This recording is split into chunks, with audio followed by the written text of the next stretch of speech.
Alright, so this is what we learned in Econ 205. On February 12th, we was learning about the government interaction, dealing with like taxes and stuff. And then when we was learning, we learned about negative externalities and like how it affects us. And like the negative to externalities was taxes and direct control.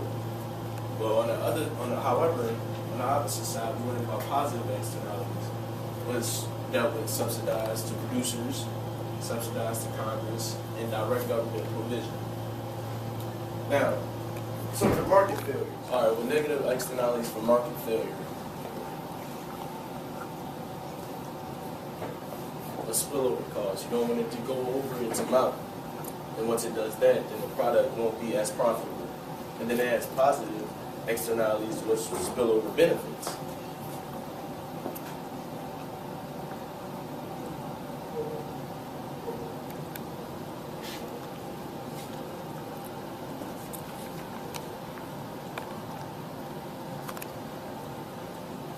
Which will spill over benefits. As you said.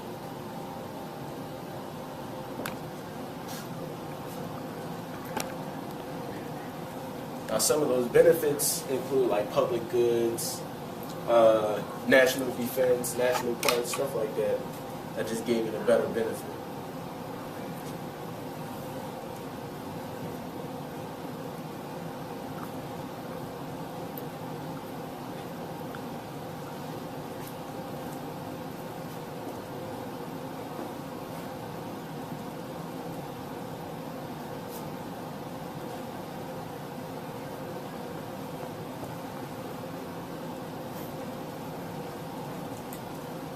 Okay.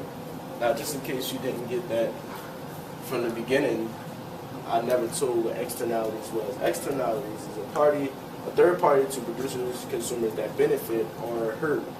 If they benefit, positive externality, hurt, negative externality. So, technically, it would be negative third party to producers.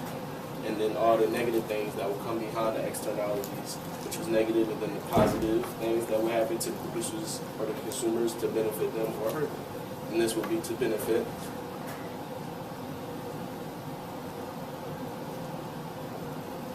And this will be to hurt. And that's what I learned in the Econ 205.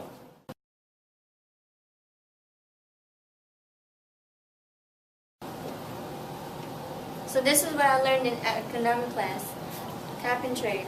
Cap and trade is a market-based approach to controlling pollution. Pollution is a very important topic that's very hard to deal with. So economists decided to do cap and trade. Cap and trade has negative effects and positive effects. The negative effects are cheating and abusing the powers of pollution cards. People cheat because they want to make their company bigger.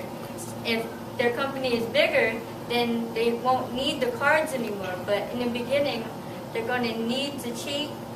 So they're going to also abuse their power and might steal their pollution cards. And then the positive effects are it will reduce pollution, and it might open up job opportunities for the economy.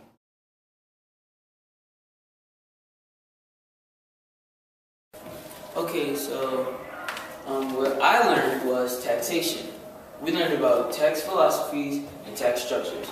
Tax philosophies are benefits received and ability to pay principal. Tax structures are the progressive, regressive, or proportional/flat tax. Progressive tax is when the rich get taxed more. Regressive tax is basically the opposite of progressive, and proportional tax is when it's the same tax for everyone. Some examples are tax on sales tax. People often think that that's proportional because it's the same percent. 6%, 8% in Philly. It's the same. All sales tax is the same except for clothes and stuff like that. But actually, it will be a regressive tax because the 8% costs more for the people who have a lower income than it does to someone who has a high income, because it's not 8% of their income, it's 8% of the total cost. And if they're paying the same amount, it's worth more. It costs more for the person who's lower. So that's an example. Food tax, sales tax, property tax, stuff like that. Another thing that we talked about is costs. We talked about total costs, which is basically fixed cost, which I'll explain later, plus variable cost, which I'll also explain. A fixed cost is a cost that stays the same no matter what. So things that are fixed costs are like things like rent, insurance premiums, etc.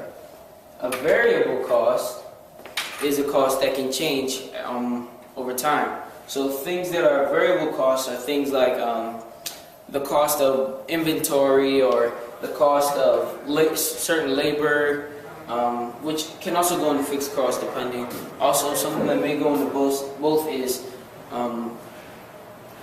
the cost of energy use or the cost of maintenance and stuff like that, that type of stuff. But it will more likely be variable costs because it's more likely to change.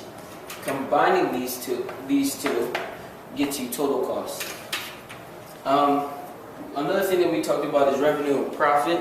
Revenue is just a cash flow that you bring in, and profit is the amount of revenue after the total cost has been taken away.